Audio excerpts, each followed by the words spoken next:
Assalamualaikum warahmatullahi wabarakatuh.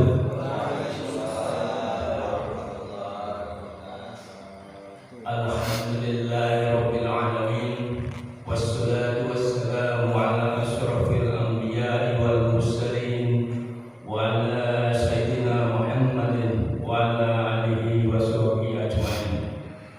Rabbi shrah li sadri wa yassir li amri wahlul 'uqdatam min lisani yafqahu qawli. Amma ba'd. Alhamdulillahirabbil alamin. Pertama-tama marilah kita panjatkan puja dan puji syukur kehadirat Allah Subhanahu wa taala yang telah melimpahkan rahmat taufik hidayahnya kepada kita sekalian, di mana kita masih diberikan nikmat iman dan Islam, nikmat kesehatan dan kesempatan, sehingga pada pagi hari ini kita masih diberikan kesempatan untuk bisa sholat subuh berjamaah, dilanjutkan dengan tausiah pada subuh. Salawat dan salam semoga tetap tercurahkan kepada junjungan kita Nabi besar Muhammad sallallahu alaihi wasallam, para keluarganya, para sahabatnya, dan para pengikutnya sampai akhir zaman. Dan mudah-mudahan kita telah mendapatkan syafaat Nabi besar Muhammad sallallahu alaihi wasallam di yaumil kiamah nanti. Yang bertindak pemateri pada subuh kali ini, Bapak Ustadz Ali, kebetulan beliau sudah ada di tengah-tengah kita. Kepada Bapak Ustadz Ali Saji, kami persilakan waktu dan tempatnya. Assalamualaikum warahmatullahi wabarakatuh. Innal hamdalillah alladzi alafa baina qulubina fa asbahna bi ni'mati ikhwana nahmaduhu wa nasta'inuhu wa nastaghfiruhu wa na'udzu billahi min shururi anfusina wa min sayyiati a'malina ma yahdihillahu fala mudhillalah wa may yudlil fala hadiyalah. Asyhadu an la ilaha illallah wahdahu la syarikalah wa asyhadu anna Muhammadan abduhu wa rasuluhu ba'd. Faqad qala ta'ala fil Qur'anil Karim, a'udzu billahi minasy syaithanir rajim. Bismillahirrahmanirrahim.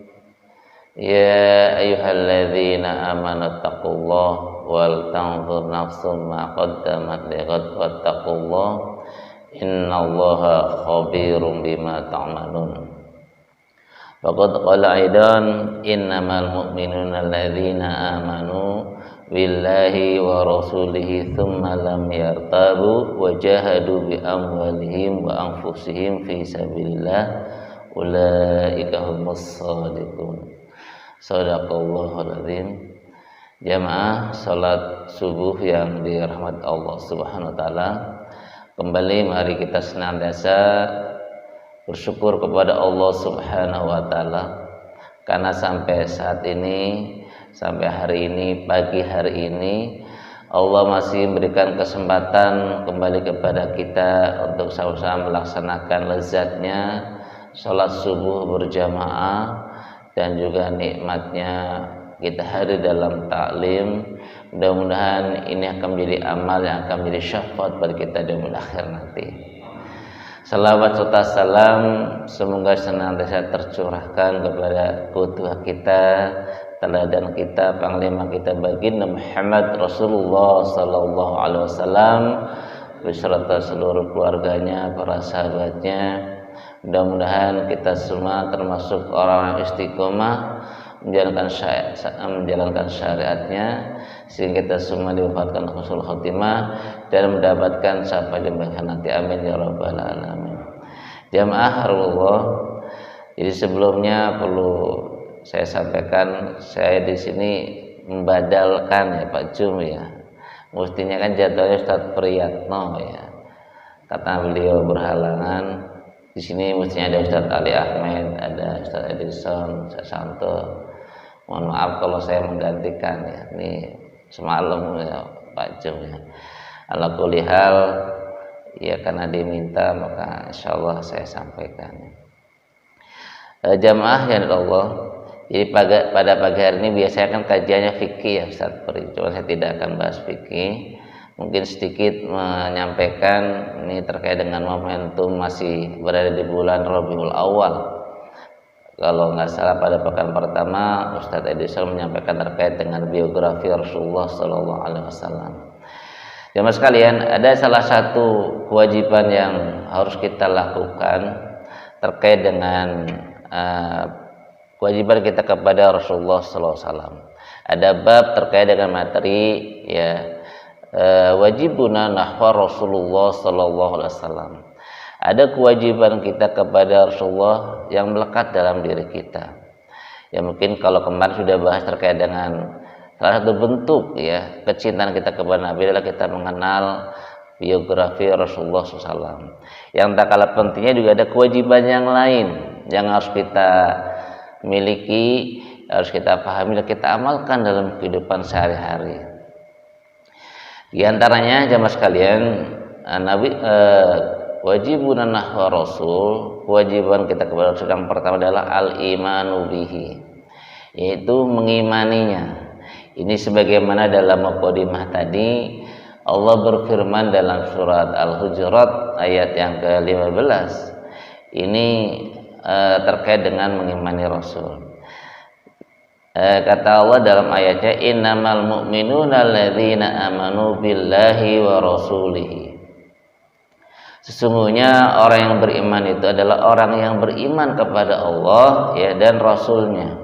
Tsumma lam yartabu, kemudian mereka tidak ragu-ragu, wajahadu bi amwalihim wa anfusihim, dan mereka berjihad ya bi amwalihim dengan harta mereka, wa anfusihim dengan jiwa mereka, fi sabilillah jalan Allah. Ulaika humus shadiqun, mereka itu adalah orang yang benar, orang yang jujur. Jemaah sekalian, jadi sekali lagi ayat ini menerangkan kepada kita terkait dengan kewajiban kita kepada Nabi adalah al-imanu bihi, yaitu mengimaninya. Jadi di sini ditegaskan kembali orang yang beriman adalah orang yang beriman kepada Allah dan Rasulnya. Jadi Ibnu Abbas radhiyallahu anhu ketika beliau menafsirkan ayat ini, ada 3 amalan yang melekat yang tidak bisa dipisahkan antara satu dengan yang lainnya. Di antaranya adalah kata beliau, ketika ada perintah iman kepada Allah pasti harus beriman kepada Rasul gitu. Jadi ada 3 hal yang melekat yang harus diamalkan. Kalau kita meninggalkan salah satunya maka tidak akan diterima iman orang, amal orang tersebut. Di antara adalah tadi, kalau ada perintah iman kepada Allah pasti harus ikuti iman kepada Rasul gitu. Sehingga kalau ada sekelompok orang yang hanya mengimani Al-Quran misalnya, dia tidak mengimani sunnah atau hadis, maka batal keimanannya. Karena apa? Tadi harus satu paket gitu. Kalau iman kepada Allah harus dibarengi iman kepada Rasul gitu. Begitu ketika ada perintah wa aqimus shalah wa atuz zakat, pasti ada, kalau ada perintah salat harus ada perintah zakat gitu. Makanya kalau ada orang hanya sholat saja misalnya, tidak melaksanakan perintah zakat, maka tidak diterima sholatnya. Sehingga dalam riwayat ketika Khalifah Abu Bakar As-Siddiq ya menjabat khalifah pertama kali, ketika ada sekelompok kaum yang tidak membayar zakat, ketika didakwai tidak mampu, tidak mau berubah juga pendiriannya, maka berlakulah hukum yang memeranginya orang-orang tidak bayar zakat tersebut. Karena tadi tidak akan diterima ibadahnya ya sholatnya kalau tidak diikuti dengan bayar zakat. Makanya nanti kalau terkait dengan zakat itu ada syarat-syaratnya ya. Mungkin kalau kebanyakan kita yang belum mampu ya cukup dengan zakat fitrah. Tapi kalau yang punya kemampuan sampai nisab misalnya, maka ada zakat mal berlaku seperti itu. Jadi yang kedua kata Ibnu Abbas adalah ketika ada perintah sholat maka wajib juga perintah zakat. Begitu juga yang ketiga adalah yaitu birrul walidain, yaitu berbuat baik kepada orang tua, itu hukumnya wajib ya, gitu. Ini 3 hal yang harus dipahami. Nah, kembali jemaah sekalian, jadi kemudian ketika kita sudah beriman kepada Allah dan Rasulnya, maka kita tsumma lam yartabu, kita tidak boleh ragu-ragu gitu kan.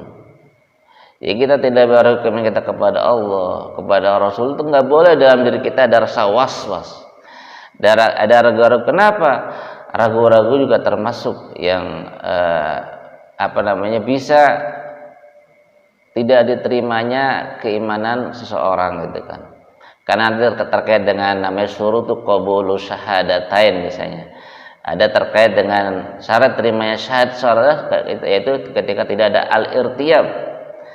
Tidak boleh ragu-ragu, harus yakin ya. Jadi syaratnya harus yakin imannya gitu. Jadi kalau ada rasa ragu-ragu dalam dirinya maka imannya tidak akan diterima. Maka kata Allah betul ya, tsumma lam yartabu. Kita tidak boleh yakin, kita tidak boleh ragu iman kita kepada Allah dan Rasulnya. Kemudian jamaah Allah dilanjutkan dalam ayat tersebut, kemudian juga bentuk keimanan kita yang jujur, yang yakin, maka muncul perintah namanya wajahadu bi amwalihim. Ada perintah terkait dengan jihad. Nah, kembali kalau bicara jihad, kalau kita berhadapan dengan orang kafir maka berlaku jihad qital ya, berhadapan dengan orang kafir. Itu jihad bentuk ya perlawanan kita kepada kemungkaran yang ada di depan kita. Misalnya dulu kita, kalau Nabi dulu perang Badar langsung berhadapan dengan orang kafir ya. Peperangan zaman Rasulullah. Kalau zaman kita kemerdekaan melawan penjajah ya, orang kafir ya, siapa? Belanda, Inggris bisa. Kemudian lawan Jepang, itu berhadapan dengan mereka. Nah, kemudian jihad ini ternyata luas, bukan hanya sekedar qital ya. Ada jihad juga dengan cara yang lainnya, termasuk kita thalabul ilmu itu jihad itu. Menuntut ilmu itu jihad itu. Nah, kalau bicara jihad, ternyata juga di sini Allah tegaskan jihad itu butuh pengorbanan, yaitu bi amwalihim wa anfusihim. Ternyata jihad itu juga butuh pengorbanan dengan amwal, dengan harta dan dengan nyawa atau jiwa. Kalau kita bicara dalam sirah sahabat, ya, pengorbanan sahabat itu ternyata dalam menyambut seruan jihad itu luar biasa. Sehingga dalam sebuah riwayat, salah satu sahabat yang tidak bisa dikalahkan amalnya dalam segala apapun adalah Abu Bakar As-Siddiq.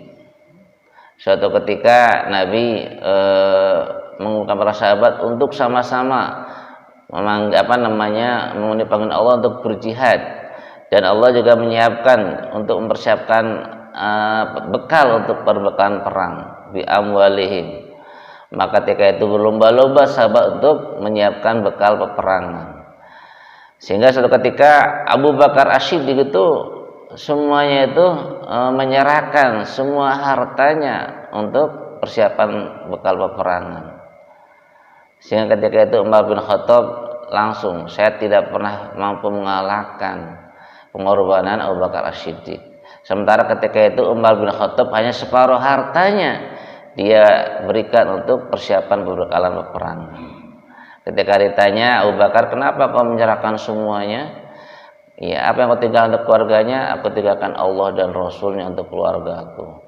Itu keimanan Abu Bakar seperti itu. Kalau Umar separuh hartanya. Kalau Utsman bin Affan pernah ya Nabi tawarkan juga ya untuk jihad, yaitu ketika itu ada di Madinah itu ada sumur yang dimiliki orang Yahudi ya. Sehingga ketika itu Nabi tawarkan siapa sahabat yang mampu berjihad untuk membeli sumur yang dimiliki Yahudi. Kenapa? Ketika itu sumur tersebut itu dimiliki Yahudi, dijual oleh kepada orang-orang Islam di Madinah. Sehingga ketika itu kan banyak sahabat yang kurang mampu, keberatan, mahal harganya. Sehingga ketika itu kemudian Utsman membeli ya sumur tersebut. Ketika itu ya ingin membeli semuanya, tapi orang Yahudi itu nggak mau.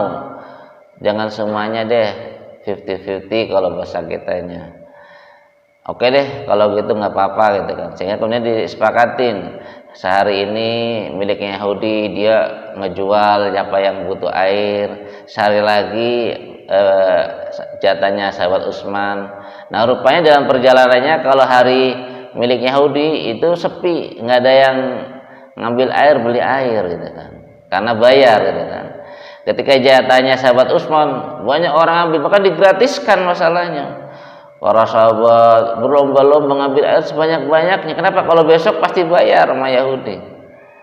Akhirnya lama-lama kalau jatah Yahudi sepi, wah dia nih nggak, kalau begini nggak menguntungkan juga. Nah, akhirnya apa? Kemudian dia dibeli semua kepada sahabat Utsman bin Affan, sehingga kemudian ketika itu gratis semua yang butuh air ya mengambil air di sumur tersebut.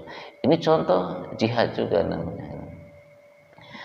Nah, jemaah sekalian, banyak medan jihad ya, termasuk adalah jihad ya ketika setelah peperangan itu Nabi pernah menyampaikan riwayat kita akan menghadapi dari jihad asghar kepada jihad akbar. Apa dia adalah jihadu ya melawan hawa nafsu, jihad juga gitu.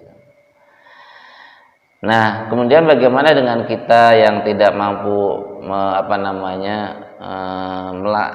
mencontoh kepada para sahabat yang luar biasa ya sesuai dengan kapasitas kita, keimanan kita. Mungkin kita tidak seperti Utsman bin Affan, mungkin kita tidak seperti Abu Bakar As-Siddiq ya, tidak seperti sahabat yang lainnya ya. Kita bisa berjihad dengan harta kita, dengan sesuai dengan tadi keimanan kita, walaupun tidak bisa meneladani 100% para sahabat ya.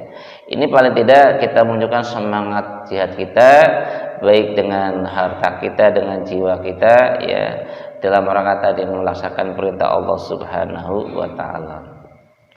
Karena ternyata bentuk kejujuran iman itu dia harus melaksanakan jihad tadi ya. Baik tadi dengan amal ya, dengan harta ya, dengan jiwa. Karena kata Allah tutup ayat tersebut, ulaika humus shodiqun. Nah, orang yang mampu melaksanakan itulah maka dia termasuk orang yang jujur, orang yang benar keimanannya. Makanya kalau orang teriak-teriak misalnya dia ngaku beriman, tapi sebenarnya dia tidak ada semangat untuk berjihad, minimal tadi melawan hawa nafsu kita, rasa malas kita ya, berarti perlu dipertanyakan keimanannya. Kemudian jamaah Allah, jadi kewajiban kita yang pertama adalah al-imanu bihi, yaitu mengimaninya. Kemudian kewajiban kita ya wajibun nahwa rasul. Yang kedua yang tak kalah pentingnya adalah setelah kita mengimaninya, kita yang kedua adalah mencintainya, yaitu mahabbatuhu, yaitu mencintai Rasulullah sallallahu alaihi wasallam. Karena cinta ya di masjid Allah bukanlah sekedar menaruh simpati ya, namun juga menuntut konsekuensi lanjutan dari sebuah pernyataan cinta. Jadi cinta ini bukan sekedar rasa simpati, tapi ada konsekuensinya gitu kan. Karena ketika orang sudah mengucapkan asyhadu alla ilaha illallah wa asyhadu anna muhammadar rasulullah, maka melekat dalam dirinya ada konsekuensi yang harus dia lakukan, yang harus dia patuhi, amalkan dalam kehidupan sehari-hari gitu kan. Nah, suatu ketika sahabat Umar bin Khattab ya pernah berkata kepada Rasulullah SAW ya bahwa Rasul adalah orang yang paling cintainya ya dari segala sesuatu kecuali dirinya. Ya, suatu ketika Umar bin Khattab menyampaikan kepada Nabi ya, Nabi itu yang paling dicintai kecuali dirinya. Jadi setelah dia mencintai dirinya baru mencintai Rasul. Maka Nabi segera meluruskan ya kesalahan cinta Umar bin Khattab terhadap Rasul. Apa kata Nabi dalam sebuah riwayat Imam Ahmad? Kata Nabi, la yu'minu ahadukum hatta akuna indahu ya habba ilaihi min nafsihi. Jadi kata Nabi ya, la yu'minu ahadukum, tidak beriman di antara kalian hatta akuna ya, sehingga menjadikan aku ya lebih dicintai ya, ahabba ilaihi min nafsihi, daripada dirinya. Jadi ketika dikoreksi oleh Nabi, maka Umar langsung merubah pernyataan yang tadi salah tadi. Jadi dia harus menjadikan cinta kepada Allah Rasulullah di atas segalanya, baru dirinya dan keluarganya atau sahabat yang lainnya. Jadi ini contoh ya. Jadi pengukuhan iman itu bukan hanya tadi simpati, tapi dia harus ada upaya ya, semangat dalam jiwanya untuk tadi mencintai secara jujur ya, meneladani, mencintai dan sebagainya. Nah, kemudian jamaah Allah, Rasulullah mengajarkan kepada para orang tua nih terutamanya, agar mengajarkan kepada anaknya tentang 3 hal yang diperintah untuk mencintai Nabi. Kembali ya, jadi terkait dengan mahabbatuh ini ada 3 yang Nabi perintahkan kepada orang tua ya, terkait dengan perintah untuk mengajarkan kepada putra putrinya. Jadi kata Nabi dalam sebuah hadisnya ya, Nabi menyampaikan adibu auladakum ala salasin hisalin ya. Jadi kata Nabi, ajarilah anak-anak kalian terhadap 3 hal. Apa? Ala hubbi nabiikum, yaitu untuk mencintai nabimu, wa hubbi ahli baitihi, dan mencintai ahli baitnya, kemudian wa ala qiraatil Qur'an, dan membaca Al-Qur'an.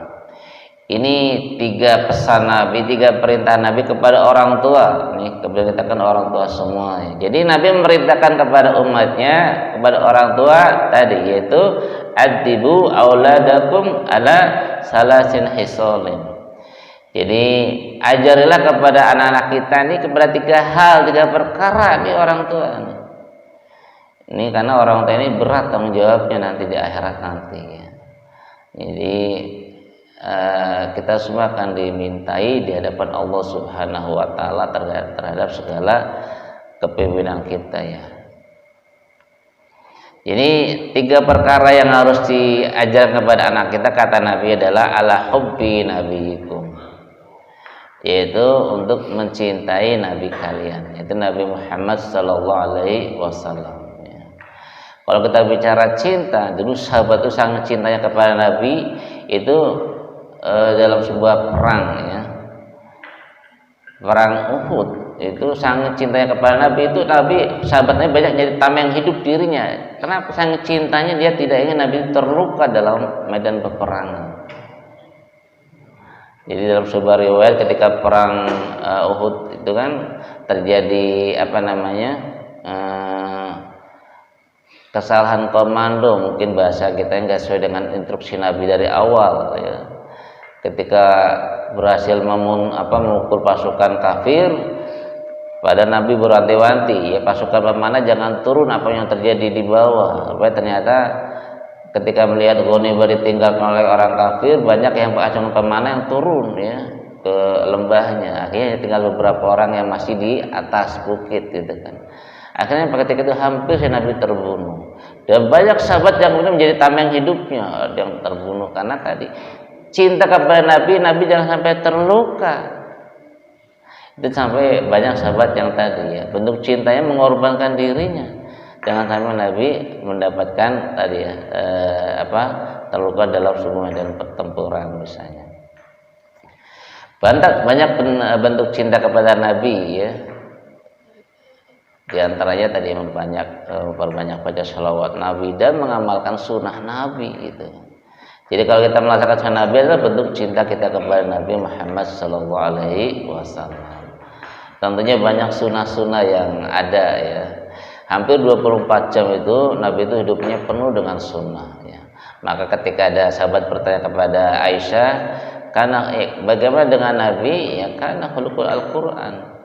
Karena Nabi itu akhlaknya Al-Qur'an. Apa semuanya ya, baik semuanya. Kalau kita meneladani, insya Allah bentuk cinta kita kepada Nabi Muhammad sallallahu alaihi wasallam. Kemudian jamaah Allah, perintah yang kedua yang Nabi perintahkan kepada orang tua adalah wa hubbi ahli baitihi, yaitu diperintah untuk mencintai ahli baitnya. Siapa ahli baitnya? Itu keluarga Nabi, istrinya, anaknya, sahabat-sahabat mertua-mertuanya Nabi ya. Termasuk anak cucunya Nabi itu ahli baitnya. Habib Rizik itu dalam urutan Rabiul Awal ya, urutan ke-38 ya. Kalau sampai ke Fatimah, kalau sampai Nabi itu 39. Itu dalam silsilah ya, itu di Rabi Ta'alawiyah itu ya. Nabi Habib Rizik itu urutan ke-38 sampai ke Fatimah. Kalau sampai ke Nabi dia ke 39. Urutannya sanadnya terus sampai ke baginda Rasulullah. Makanya Ustadz Agus Somad sangat marah ketika seorang artis menyampaikan Habib itu adalah tukang obat. Marah itu, bezina, wahai pezina gitu, wahai peminum khamar gitu kan, sampai gitu kan. Kalau tidak mampu mencintai anak cucu Nabi, minimal jangan komentar yang jelek aja, punya gitu. Udah tukang zina ya kan, terkenal dengan zinanya dia kan, artis tersebut kan, sampai ada ustadz yang lain komentarnya pedas banget itu kan. Udahlah kalau nggak bisa ngomong baik, kalau mendingan diem gitu kan, itu kan menyakiti juga kan. Kenapa? Ya tadi bentuk cinta kita kepada ahli baitnya tadi. Jadi kalau kita ini nggak usah ngomong macam-macam lah, kalau misalnya itu kan jelas nih sanadnya apa mungkin nasabnya ya maksudnya ya, nggak usah ngomong macam-macam. Kalau kita tidak mampu dengan diem, jangan komentar-komentar yang buruk gitu kan, karena betul beliau itu ya secara silsilahnya sampai kepada baginda Rasulullah sallallahu alaihi wasallam. Kenapa ada kalau dalam Rabi Ta'alawiyah itu ya marganya banyak yang sampai kepada Nabi itu ada Al-Habsi ya, Al-Jufri, ada lagi Al-Qadri. Kalau di Indonesia itu banyak ya, kayak Habib Salim Segaf Al-Jufri, ada Al-Idrus ya, ada banyak ya. Asyegaf banyak gitu. Jadi kita nggak usah, pokoknya kalau nggak ini jangan komentar yang jelek-jelek. Bagaimanapun jelek apapun mereka adalah masih ada darah baginda Rasulullah Sallallahu Alaihi Wasallam. Jadi kita cintai bagaimanapun ya. Ini tentunya dalam hal-hal yang disyariatkan ya itu kan, karena nanti terkait dengan misalnya cinta ini memang ada batasannya ya. Terkait kalau ada misalnya walaupun kita cinta kepada seorang, kalau perintah maksiat maka kita tidak boleh mengikutinya kan, kata begitu kan. Jadi cinta ini harus ada batasannya ya. Jadi la ta'ata li makhluk fi ma'syatil khaliq. Kita tidak boleh mentaati makhluk dalam bermaksiat kepada Allah Subhanahu wa taala. Jadi perintah yang kedua, Nabi merintahkan untuk yaitu wa hubbi ahli baitihi. Ya kita diperintah mencintai ahli baitnya Nabi gitu kan. Ya, maka kalau waktu belum di Prancis itu kan yang heboh ya kan, kita mengecam gitu kan. Nabi dibikin karikatur ya, marah gitu kan. Itu pelecehan gitu kan. Itu wilayah-wilayah masalah agama, orang jangan di di bahan mainan gitu kan. Nah, kalau kita marah wajar kan. Kemudian ketika umat Islam disuruh untuk memboikot produk Prancis wajar. Nah, bentuk kecintaan kita kepada Nabi, Nabi kan tidak boleh diilustrasikan, digambarkan, nggak boleh misalnya. Termasuk ulama Syekh Al-Azhar juga langsung kan memerintahkan untuk memboikot juga segala produk. Kenapa? Marah gitu kan.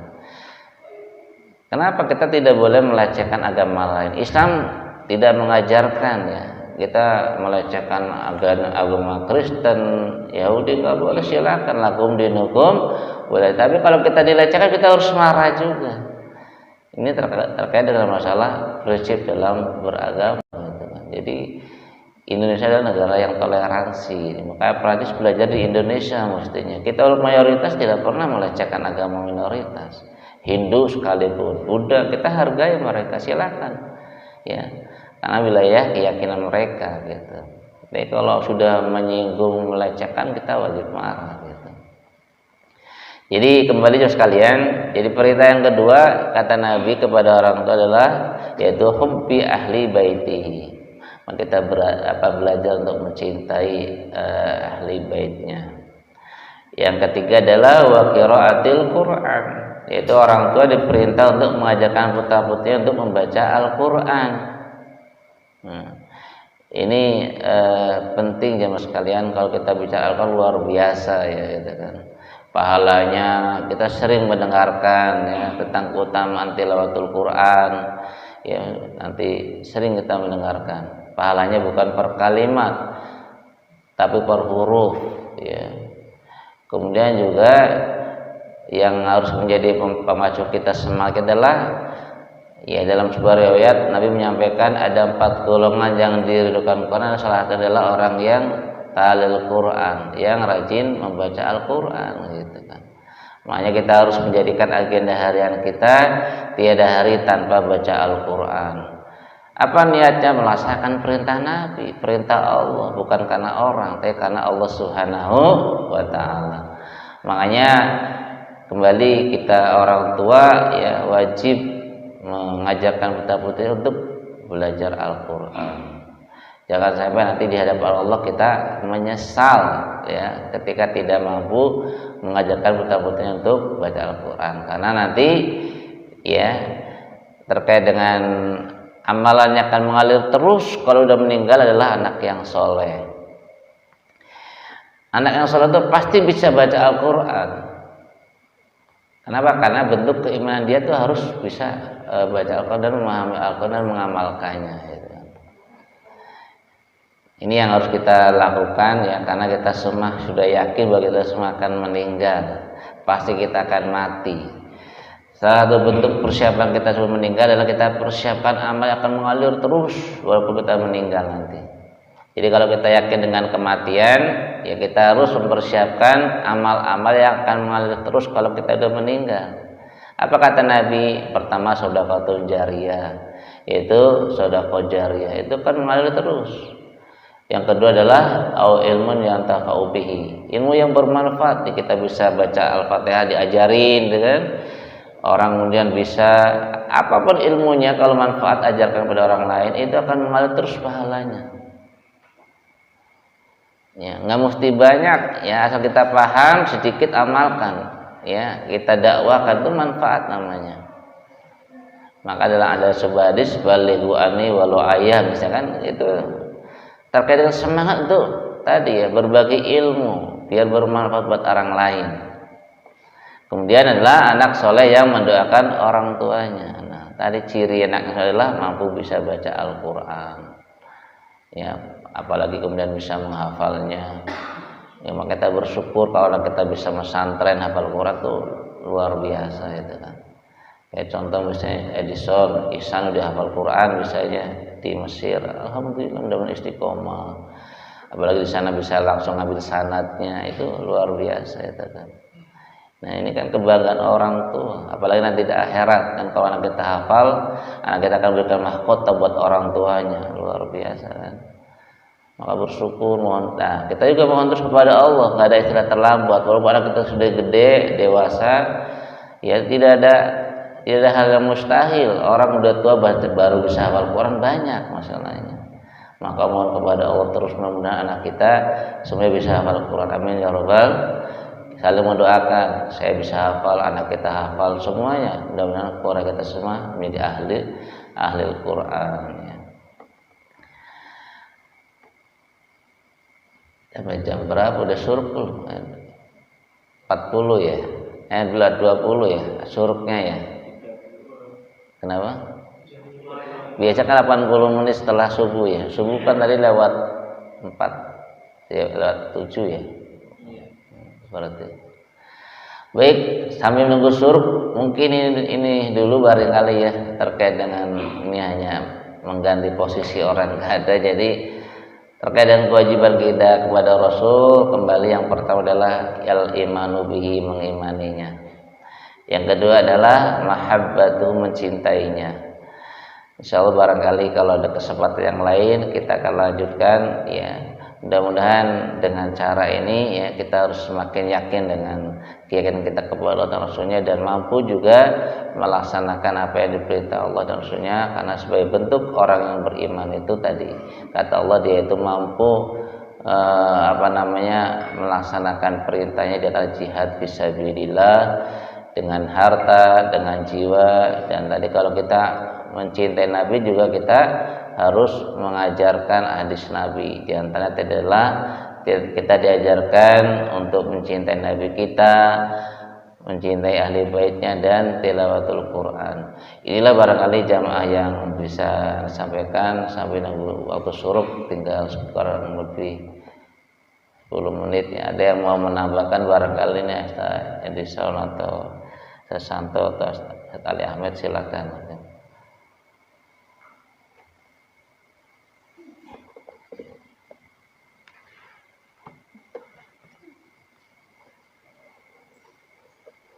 Pak Agung biasanya nanya Pak Agung.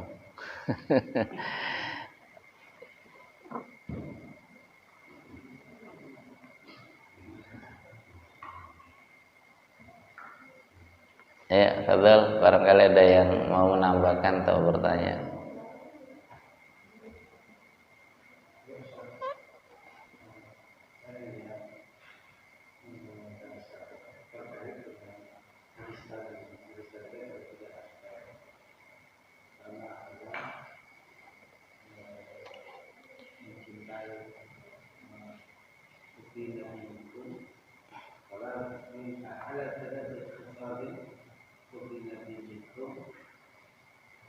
Ahli baitihi, ahli baitihi.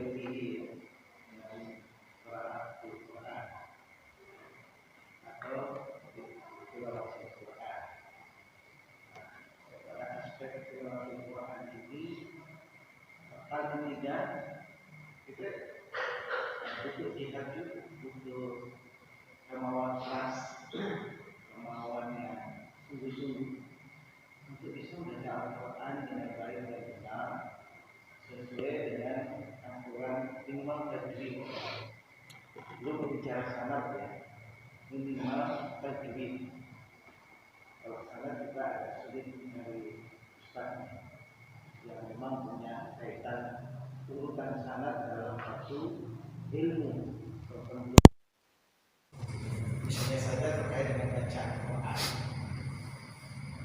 Kalaulah saja contohnya yang mungkin bisa dicapai ketika belajar kita tahsinul Quran atau memperbaiki bacaan, bukan memperbaiki Al-Quran ya.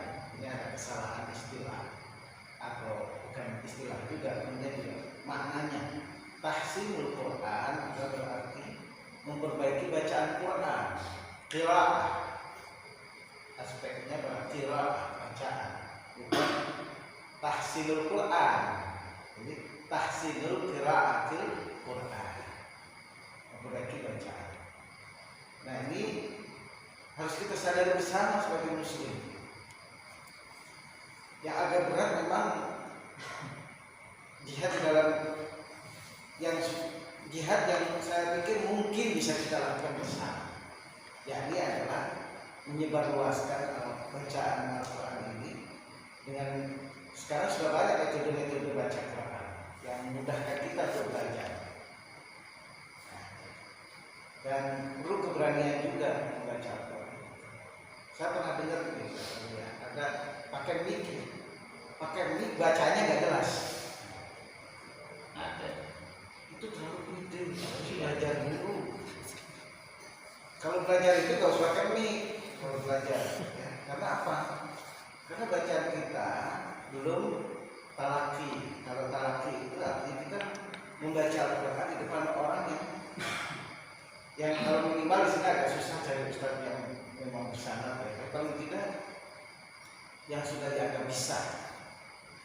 Jadi vokalnya nggak jelas, tajwidnya nggak jelas, menggunakan mikrofon, nggak indah bacanya gitu. Bukan masalah indah dan indahnya, benarnya itu loh baca kalau benar nggak apa-apa.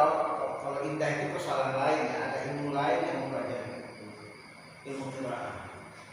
Jadi kalau benar baca itu benar sesuai dengan aturan tajwid.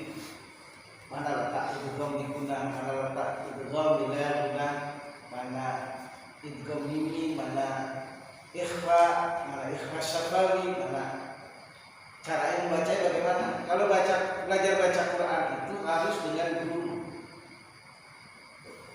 Soal itu setiap hari Senin ya, malam Senin ya. Malam Senin. Ya, Senin. Nah, itu baca Qurannya. Kalau sudah bisa membaca ya, kebaikan. Kalau yang belum belajar membaca, itu perlu jihad.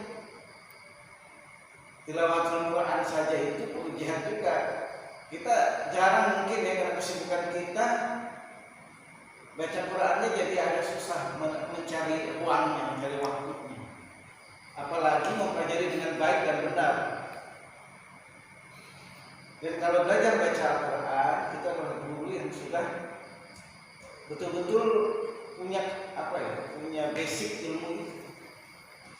Basic mempelajari baca Quran. Metodenya banyak. Tapi itu bisa menghasilkan bacaan Quran yang baik dan benar itu perlu ketelitian dan kesungguhan. Untuk saya masih belajar baca Quran. Artinya belajar itu terus menerus. Karena bisa jadi ada hukum-hukum di dalam bacaan Quran yang kita tidak ketahui. Sementara hukum-hukum bacaan itu banyak di dalam Al-Quran. Nun nikoyah itu apa? Mad lain apa? Ya, kita nggak perlu hafal semua istilah itu, yang penting bacanya cocok sesuai dengan ketentuan tajwid. Kalau kita nggak bisa hafal urutan-urutan bagaimana rumus dalam baca Quran. Nah itu saja kira-kira qiraatul Quran ini. Qiraatul Quran, baca Quran ini menjadi penting karena dia menjadi bagian daripada harapan kita, benteng kita di akhirat nanti untuk mendapatkan syafaatnya, yakni dengan Al-Quran. Syafi'an dengan sahabi, bagi yang membacanya itu insya Allah akan menjadi penolong di akhirat. Itu saja. Jazakallah ya, tambahan satu betul kembali kita harus ada nilai jihad dalam diri kita ya, dalam segala aspek kehidupan kita, termasuk juga dalam talabul ilmi. Itu dia adalah tilawatul Quran ya. Dan untuk tahapan awal kita nggak dituntut untuk belajar terkait dengan ilmu tajwid, karena kamu punya fardu kifayah secepatnya tilawahnya, bacanya. Kita kalau misalnya dikumpul ada satu orang belajar ilmu tajwid, maka kita gugur kewajiban belajar ilmu tajwid karena punya fardu kifayah. Jadi ini gimana yang fardu ainnya, itu membaca dengan makhrajul hurufnya ya, dengan sifatul hurufnya ya, tajwidnya itu yang penting. Dan ada catatan kalau kita merasa bacanya belum bagus, masalah mikrofon, karena ada saya sering dengar yang sisi tertentu kadang nggak nyaman aja, bagus sebenarnya, cuma kalau dengan suara di mikrofon belum pas takutnya jadi tadi banyak orang yang tergadar juga nih, kurang panjang, orang ini kan baca kedengaran makhrajnya, terutama yang suka nggak pas gitu. Jadi kita hapus semangatnya, bagus baca, cuma kalau nggak benar juga nggak bagus juga ya. Baik, ada lagi kalau nggak ada sudah waktu suruh itu kelihatan di jam itu di kita. Demikian jemaah sekalian, jadi mohon maaf kalau dalam penyampaian dengan khilafahnya, kesalahannya al-haqqu min rabbik, karena sekali lagi kebenaran dari Allah. Kalau salah karena kebodohan saya, ya mudah-mudahan Allah mengampuni segala kesalahan kita semuanya. Mari kita akhiri pertemuan kita dan sama-sama baca al-Fatihah majlis. Subhanaka Allahumma wa bihamdika asyhadu